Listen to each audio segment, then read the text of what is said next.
And I look and my phone has all these messages saying, I'm so sorry for your loss. I'm so sorry for your loss. And I was just like, what is going on?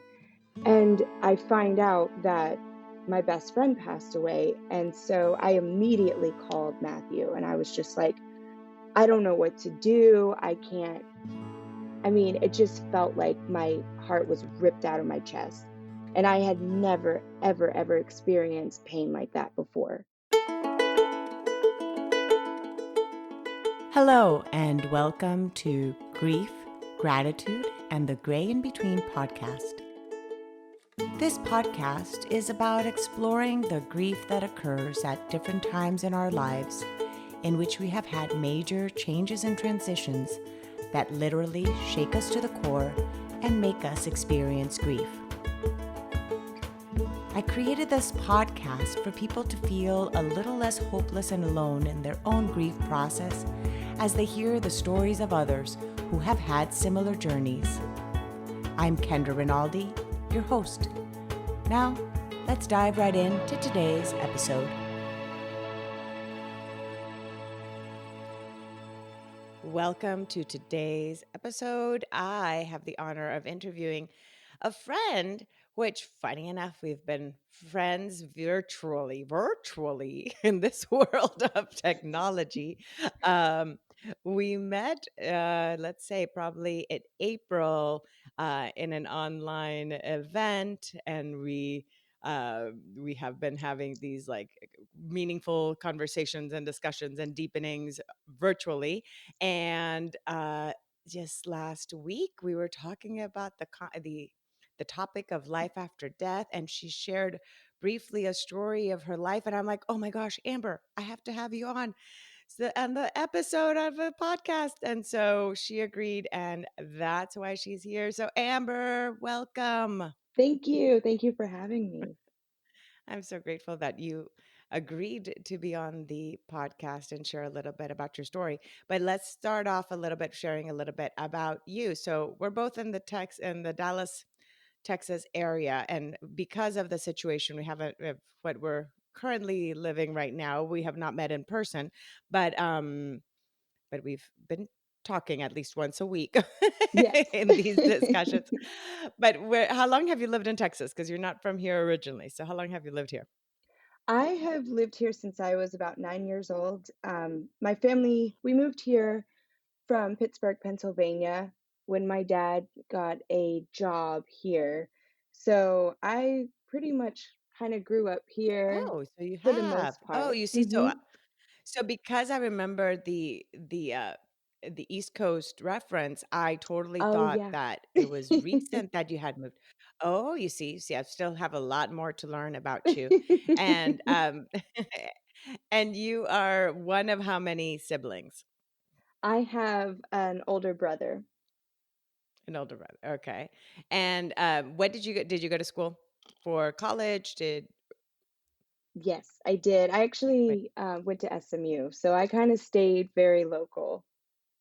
in Texas during that time, during school, so high school. So you did all of elementary, pretty well. The last couple of years of elementary, all of middle Hmm. school, high school, college, everything Yep, in the Texas area, everything. in the Dallas.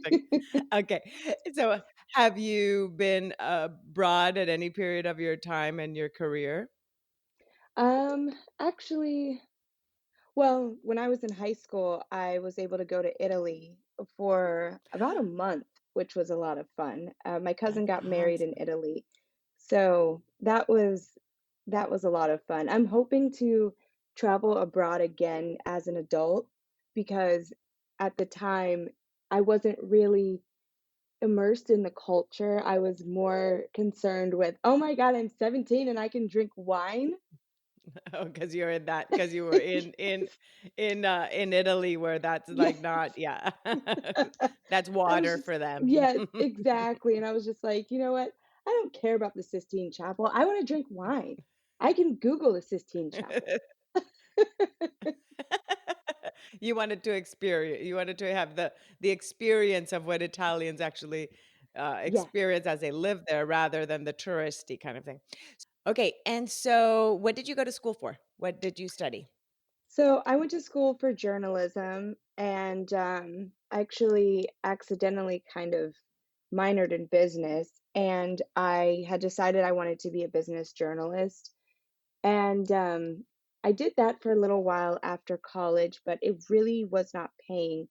And I had actually went to the Performing Arts High School, Booker T. Washington, and I studied dance. But then when I had injured my knee my junior year, I took some acting classes, and I remember I believe she was the drama coordinator of the school, but she kept telling me I really need to pursue acting.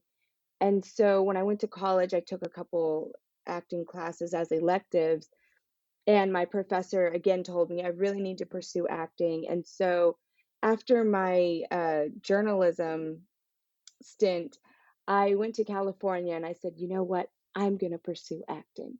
So I moved out to California and I was working as a background actor full time. I had gigs 6 days a week, which was, I didn't That's know at the time, wonderful. which was kind of rare. Yeah, that But is rare. What year was that in? What year was that? that was about 2014.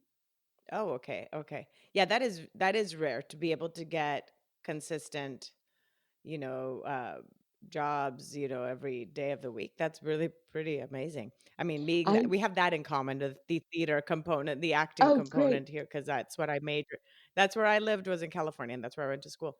Um, so okay, so then you did that for how long then? How long were you in the LA area, California, for doing that? I was there for about a couple years. Oh, that's good. So you did leave the nest. I knew, you see, I when I was asking, did. I'm like, "Wait, you did leave the nest for a I little did. bit." And you flew, you flew. I did. Um, so that's what you had kind of made reference to when you were sharing a little bit about your story, that is Mhm. the one we're going to touch upon now. So it was there that you found out the news of the passing of an ex-boyfriend, correct? Is that it was Yes. yes. So before we go over those details, so tell us a little bit about this friend and this boyfriend, or at that time boyfriend. How did you meet him? What was his name? Tell us a little bit about your relationship, and then we'll dive into the conversation. Perfect. Yeah. So his name was Mathew, and we actually met when I was in Florida briefly. I was only there for maybe a couple weeks, just vacationing, but we really connected, and we became the best of friends instantly. And I don't know, it's funny because he would always kind of flirt, but then I saw him flirt with a bunch of girls, and we always remained such close friends. And it wasn't until maybe a couple years later when I actually lost my best friend. She had heart Oh, problems, and how old was she? he How old? she How old was she? she was 23. Oh, wow. This was Yeah. a major was this your first grief experience? Was her death, or had you had any other major grief experiences prior to that?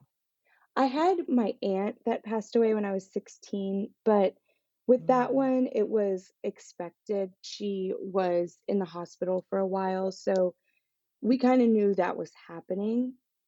mhm, But with my best friend, it was, I because I talked to her every day on the phone. So we had said goodnight, I love you, went to sleep. And then I mm, wake up the next day, I go to work, and I was waiting tables at the time. And I look, and my phone has all these messages saying, I'm so sorry for your loss. I'm so sorry for your oh loss. And my I was just gosh. like, what What are they is talking going about? on? And I find Yeah. out that my best friend passed away. And so I immediately called Matthew, and I was just like, I don't know what to do. I can't. I mean, it just felt like my heart was ripped out of my chest. And I had never, ever, ever experienced pain like that before. Like I couldn't even stand up. And so he was there for me. Since he lived in Florida, he Mhm. wasn't able to physically be there, but We did Skype, and he was really there for me, on the phone. He was just like, "I don't care what time it is. If you just want me to sit on the phone, that's what I'll do." Mm. Were you guys dating at the time, or were you still just friends during that moment when he was supporting you We through your first really major grief experience? so we were just still friends at the time, Mhm. and, And it so wasn't what were some until of the ways after. that you yeah, afterwards. Okay, but what were some of the ways that you were managing your grieving process? What was her name, your friend's name? Her name was Samantha, but I called her Sammy. Okay, so after Sammy's death, like what were some of the things that you would talk to him? What were other, Mhm, so that was one of the ways that you were able to manage your grief was having your friend as a support. What mhm. other tools did you have in your toolbox at that time to manage your grief? Honestly, at the time, I handled it so poorly.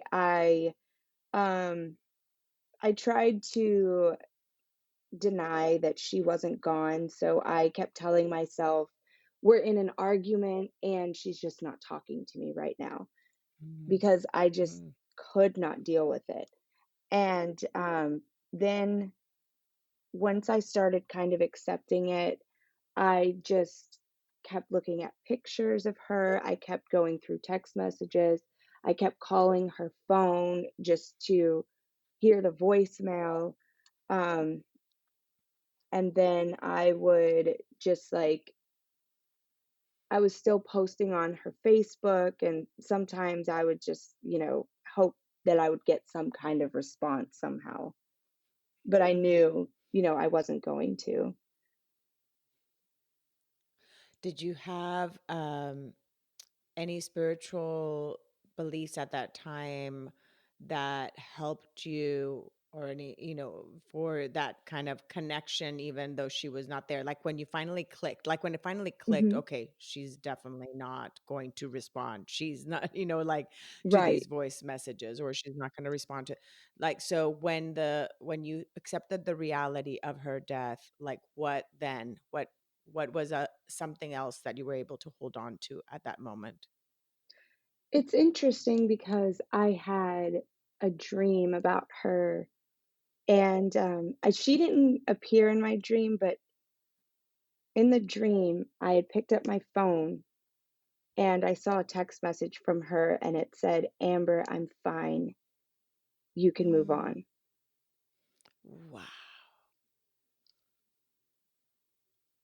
Wow. This is how much after her death do you remember? How much longer did you have this dream? This was probably maybe 6 months after. Did that bring you comfort at that moment then seeing that in your dream? Yes, it did. It definitely did. I was just like, "Okay, she's like, her presence is still there, but she's telling me it's okay." And at first, we're selfish people sometimes, but I was just like, "Well, why didn't she come to me all the way?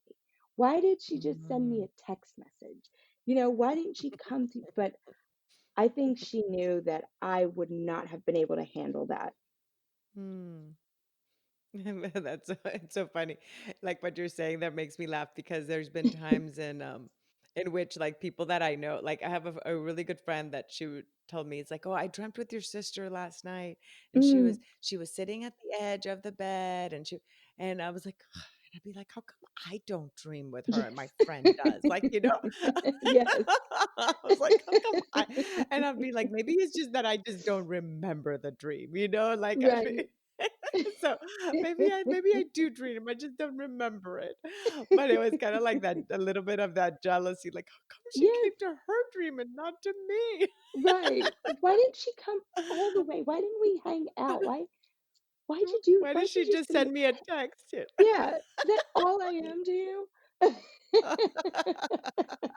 The drama the drama Yeah, of Amber there you're like all dramatic, "Why?" exactly. Um, Why? so then so then, so then Matthew was helping you then in your grieving process. He's in Florida.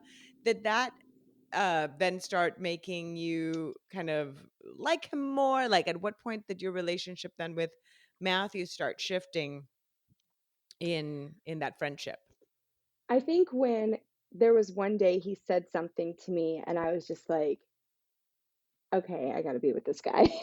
Because he was just like, what did he say? He said something along the lines of, "Anytime you're not strong enough to carry yourself, I'll carry you." Mm, And that of is course, so if any beautiful. woman hears that, you're just like, "You know what? Bets are off." Yes. Did had he already professed, like, his feelings to you at that at any point, or just still with just friendship? Um, there were kind of hints here and there, like, he would always jokingly say, you know, "If we don't meet someone, then you and I are just gonna get married and have kids." Oh.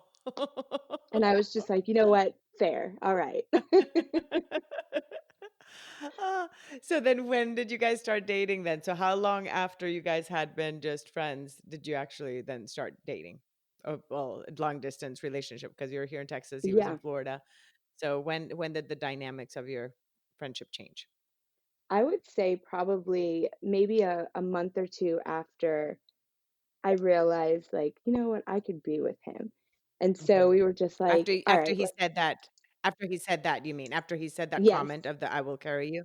But this is Mhm. how much longer after you had met him? Oh, after I had met him, so it had to have been maybe 2 years. Oh, you guys had a solid friendship. Yeah. Cool. Okay. So then take us a little bit then of the relationship and then what happened afterwards. So, I know we had a long distance relationship and um we were planning to I think I was planning to go yes, I was planning to go to Florida for a few days to see him, and, I can't remember, but something came up, and then we tried to plan again, and then he flaked on me again, and I just that was starting to kind of Bug you. cause Bug you. yeah, it was really annoying me, and then we started arguing about that, that I was just like, I'm trying to make these efforts, and it just feels like, you wanna keep it long distance and, what why? And so we just kept fighting about that, and then one day he was just like, "You know what? I can't fight with you anymore. We need to just break up." And immediately I was like, "Oh my god, I'm gonna lose my friend." Mhm. Because you Like had also just lost your other friend. So it was yes. that aspect of not only, yeah, the relationship, you were more worried about the losing this friend, Mhm. Yeah. a friendship. And I think it was a little harder, knowing that he's there, but I can't talk to him, and Mm. it was so frustrating to me. But I understand now that he just was like, "You know what?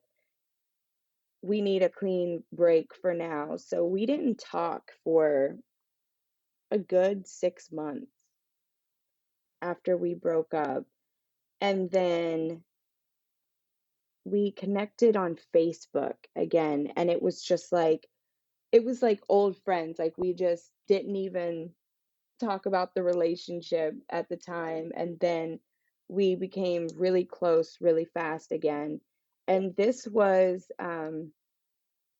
I think this was about the time when I was getting ready to go to California, and then we weren't talking every day like we were before, but we would still keep in touch, and then whenever I was in California, we started talking almost every day again.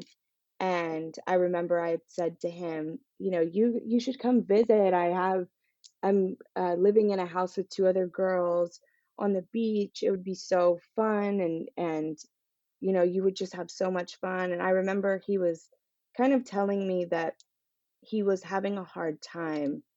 And I just told him, you know what, just, I was like, I know you live in Florida and there's the Florida sun, but come to California. It's a lot of fun. And I said, plus there's girls in bikinis running around. You'll love it. Because This Baywatch, I knew, Baywatch. You're right. I was you're like, too I was like, young I for know the how you are. Baywatch. You're too young for the Baywatch days, although there was a movie remake, but you know what, you know the reference. Yes, I had a Baywatch Barbie though. I Oh, did you have a did? Baywatch Okay. Barbie. Yep. But So did he ever go and visit or no? no, so Okay. actually, a couple days later is when Mhm. I had my dream about him. Okay, so And tell us a little bit about that dream. Another text message, or was this different nope, than this one was Sammy's was dream? yeah, this one was he came to me, so Uh-huh. I was a little happy about that. But Matt had came to me in this dream, and we just had the most perfect day together in California where I was.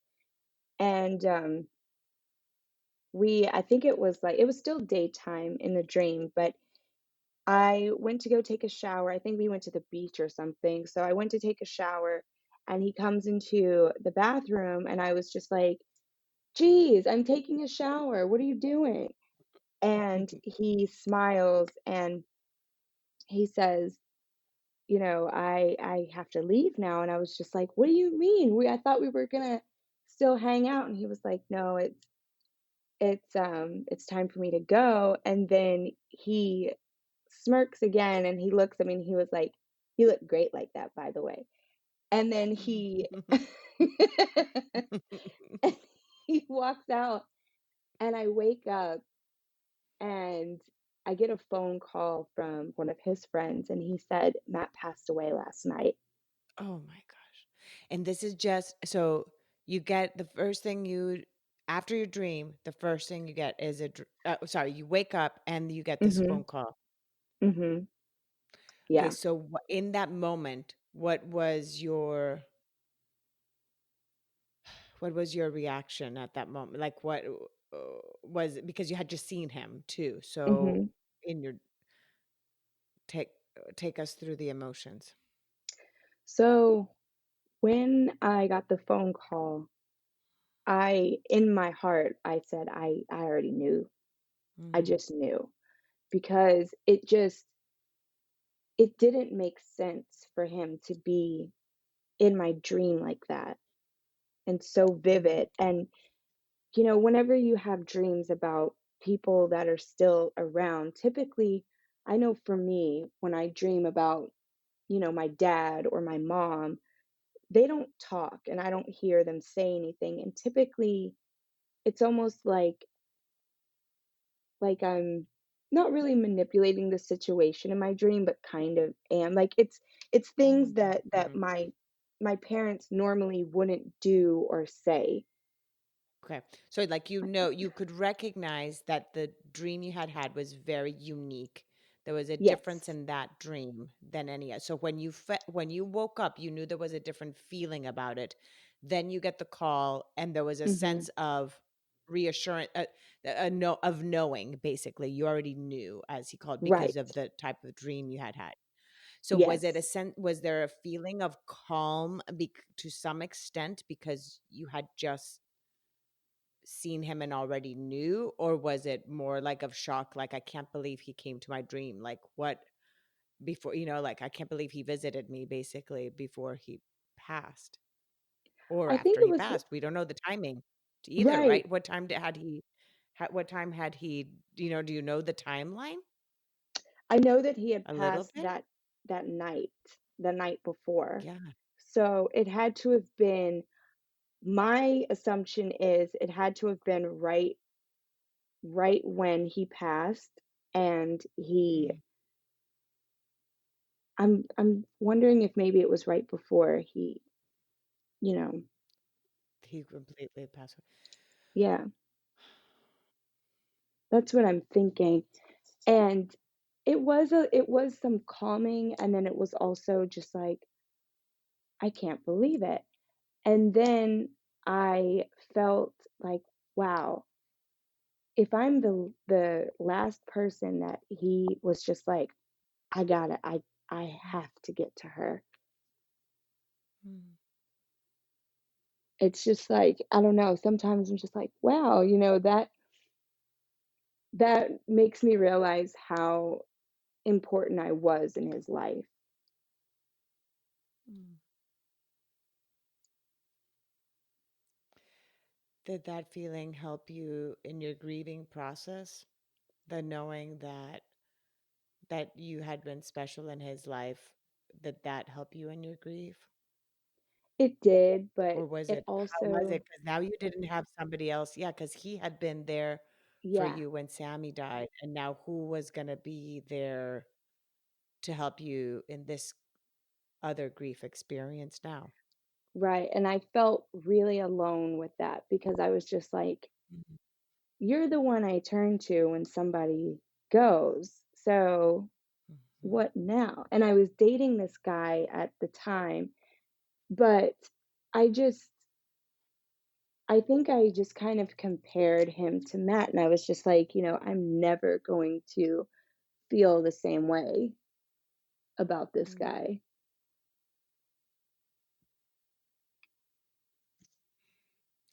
That Was was the this hard guy one. able to yeah, like, how was he then finding out when you told the guy was he in California, the guy you were dating? Mhm. Yeah, he was there. When you told him your ex-boyfriend had died, how was he supportive? What was that kind of interaction then? He tried to be, but I was just like, I was like, "I don't wanna talk about it. I don't wanna I don't want you around me comforting me. Like, I'd rather be alone for this one." Mm. How interesting, right? Because, yeah, like, how Mhm. different your experience was at that moment of how you wanted to grieve. You needed Right. somebody when Sammy died to kind of be there for you Mhm. in that grieving process, but then now your support system who had been Matt or Matthew during Sammy's death dies, and this time you want to kind of deal with this grief alone. What Right. other things did you do to help you? Do you since you're a journalist or that's you Mhm. started study journalism, do you write as a way of processing your emotions? Is writing something you do like for your emotions? I, I did for the longest time. I had a journal, but I think after that is when I had stopped writing in my journal because I was just like, I don't I think with Matt, I was trying to bury it, so I was like, I don't want to be immersed in this grief. Mm, So I don't want to write about it. And I was just really hoping that he would come back in my dream, but of course he didn't. It was, that was him saying goodbye. So, selfish me again was just like, why can't you did it once, why can't you come back? Do it again. Whatever you did, do it again. or at least you remembering if but again like I say like maybe you do it just maybe you just don't remember Right, um or he's so how probably yeah popping up. yeah. Now, how about your roommates? You said you had roommates. How Mhm. how did they help you in that process? Or had they ever experienced something like that that they were able to be supportive at all? Or did they not empathize? Had they been, you know what I mean? It's different when people have not gone through some grief Right. experience. I actually didn't tell them. What? Yeah, it was, like, just business as usual with them, like, I was just like, "Mm-mm." This is mine. This is mine to deal. Are you Yeah, serious? yeah, so I didn't even tell them. Wow, Amber. Did they notice, like, would they notice your moods being different? Like, and how did you play that out? Like, these are the people you live with. Yeah. So I just kind of stayed in my room, and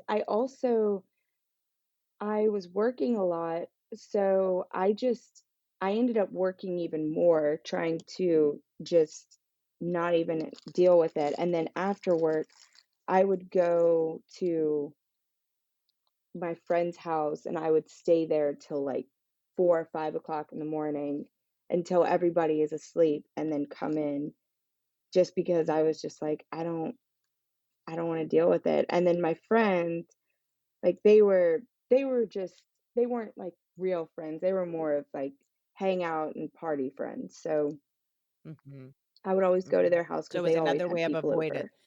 Yeah. Yeah, so it was still another avoidance. So when you'd go Mhm. there, it was still not, you weren't even sharing with those people either. You were just, Right. it was another distraction. So for Yep. you, you used work as a distraction, Mhm. partying or whatever as a distraction, to not, hanging out with people, people and stuff, not talking about your emotions. So not, did you talk about his passing with your family? Um, or nothing at all to nobody. I talked to my aunt. I know I had told her, that he passed. And then I told my mom, and then whenever she was just like, "Oh my God, I'm so sorry." I was like, "Nope, nope, nope, nope, nope, we're not going there. I'm just telling you what's happening. I don't want I don't want to, go through I'm so sorry. Are you okay?" I was like, I don't want to go through that." So then what were some of the things that you did that, so if you didn't talk to anybody, you didn't write, you didn't feel like writing, Mhm. what you avoided for a while because you were just distracting. So at what point did you start kind of unpacking these emotions then? I think when whenever I would be all by myself at the end of the day after work, after being around people, I would just cry my eyes out. Mhm. Yeah, I think that was the only way I was dealing with it. But that no, and that's fine. So you were allowing those emotions to come out. And this is Mhm. 2014 or 2015? What year was this? Because you said you had gone to California 2014. So what year did this happen? What year did he pass away? I want to say this was probably about 2015. 2015. So you still were in California. At what point did you come back to to Texas? And then what does the grief look like now? What does your grief after the passing of Sammy and the passing of Matthew look like now? Well, I came back to Texas about a year later, and one of the first things I did actually when I came back to Texas was I went to visit Sammy's grave, and I actually haven't done that since, which it's been what 4 years now, but I went to visit her grave, and that really helped me, I think, because before I could not talk about her without crying. There was no way. Mm. But now I really just focus on the time that I had with these people. I feel like with Sammy, she knew me like nobody else knew me, and she had my back like nobody else had my back. And I just think about there was this guy I was dating. I think I was maybe like 21, but she had found out that he was cheating on me. And so he she goes and confronts him at a bar and she was like, "Listen, Amber She would is my stand up best for you. friend." Oh, Yes. oh. And she was like, "You are not going to treat her that way. She deserves so much better than you." And I had no idea that she did this until years Oh, you later. were. Nope, I wasn't even there. Oh, wow. So she just What a amazing yeah. friend. Oh. She was a really, really good friend, and then she also, she was a really good writer, and she would send me things that she would write, and I would just be like, "Oh my god, Sam, this is amazing. You need to, you know, do something with this." And I remember when I was at her funeral, her mom was just like, "Oh my god, Sam just thought so highly of you. When you told her she was a good writer, she was just, she was like, "Oh my god, Amber Mm, thinks I'm a good writer. She's a real writer and she thinks I'm a good writer." And I just thought oh. that was amazing. But yeah, I was like, that girl, like, I was like, "Ooh, I thought I was good, but Mm. she was So real you good." both, yeah, But you had both admired each other, mhm. which is so, so beautiful in a friendship where you could, look up to somebody like that, and you both actually did Yeah. that for each other. Do you feel that knowing that she felt so highly about your writing, does that inspire you to want to do more with your writing in general now, or not? Because I sometimes it think could go so. the other way. Yeah. Yeah, I think so, because it's funny because, I'll have people tell me, like, "You really need to pick up your writing again. You need to do something with your writing." And so I've started to write for myself again, just a little, little by little, but I would love to, maybe write some short stories and, write about Sam and Matt, and, maybe make some or, not make up short stories, but just write short stories about our time together. Mhm. And even if it's for you, like, again, that's why it surprised me that you had not used writing as your way of grieving, or mourning their death, Mhm. because being that is something you do, a lot of times we end up using the tools we already have, as ways of expressing that. Right. Um, so it may, even if it's because grief, keeps going, it just changes, right, with time, Mhm. but it's still there. So it may be an interesting way of keeping on unpacking some of that and the emotions, and seeing what comes on paper may be very different than what comes up when you share their stories, telling them, like, Right. than when you write it, since it is something that you do. What do you feel has been something that you can see that you are grateful for in this process of this very painful experience of losing your best friend? I will just say two really best, your two best friends, just so, Mhm. because that's what Matthew really more represented for you, more than even the Yeah. relationship. So, what would you say is something you could be grateful for in this, in the within amidst the pain of grief? I would say that, one of the main lessons that these two losses taught me is that you have to really, um, hold your relationships with people dearly, and don't ever think, "Oh, I'll just call him tomorrow," because you may not get that chance. So I don't um I don't hesitate to tell the people around me that I love them every chance I get. I, I don't hesitate to tell them how much they mean to me all the time. You know, Even with my mom, I just tell her all the time, "You are the literally an angel on earth, and I Mm. love you so much." And I tell her that every single day. So I just try to make sure that everybody around me knows how much they mean to me. Mm. It's made you value those relationships, and making sure that they know how much they're meaningful to you. Mhm. So that is beautiful. Now, have you been able to build friendships like the ones you had with them now? No, I have Mm. not. I feel like What my do you friendships think I have are there's surface. mhm.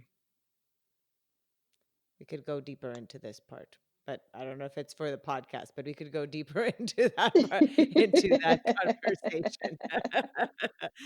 For sure.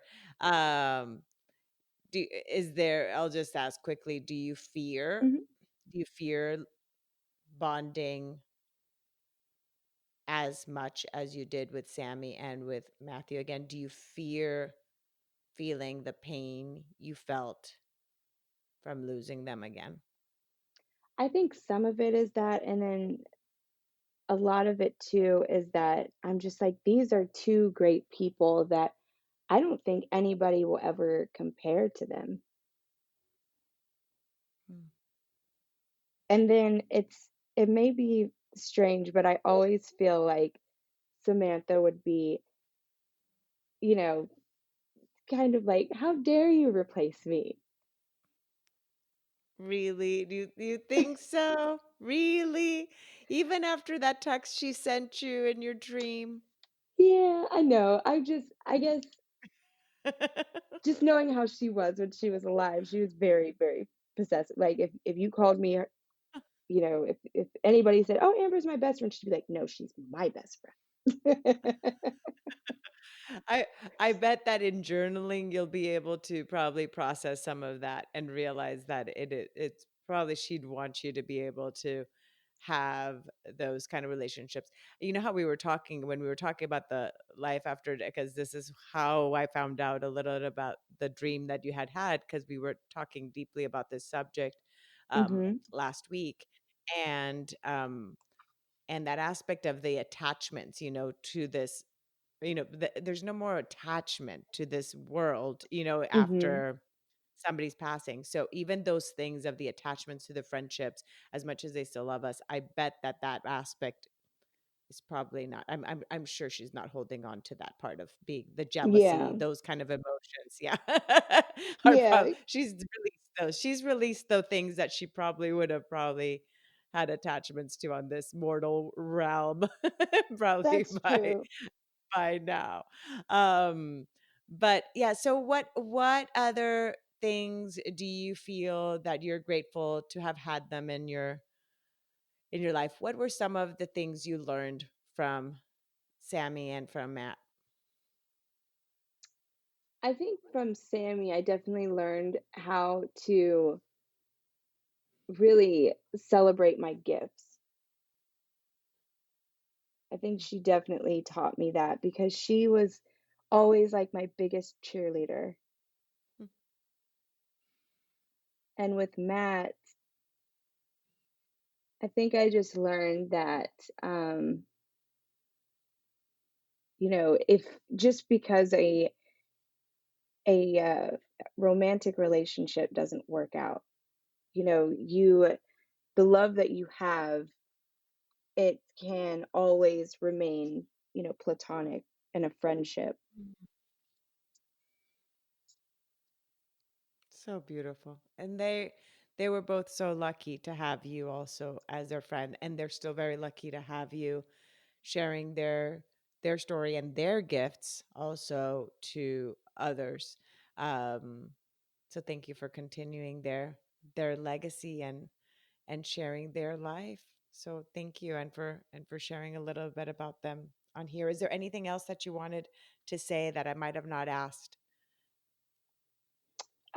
I think that's all, and thank you for letting me talk about them.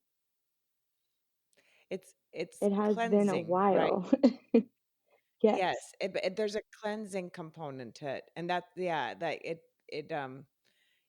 and a lot of it, yeah, that's why I even do this for myself too. Like when I'm having Mhm. these podcasts, hearing other people's stories, reminiscing even on some of things that I relate to what they're sharing. There is really like Mhm. this, yeah, it is part of that mourning kind of process as well, and it helps. It's yeah, I don't know.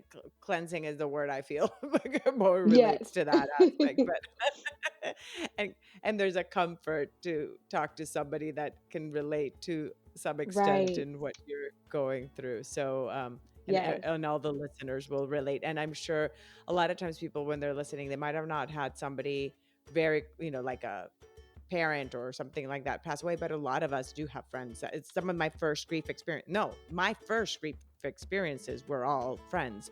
So Mm, I know that is still really hard process. So anyway, yes. but thank you so much for sharing, and I know that a lot of the listeners will be able to relate to your journey. Thank you, my dear. Thank you again.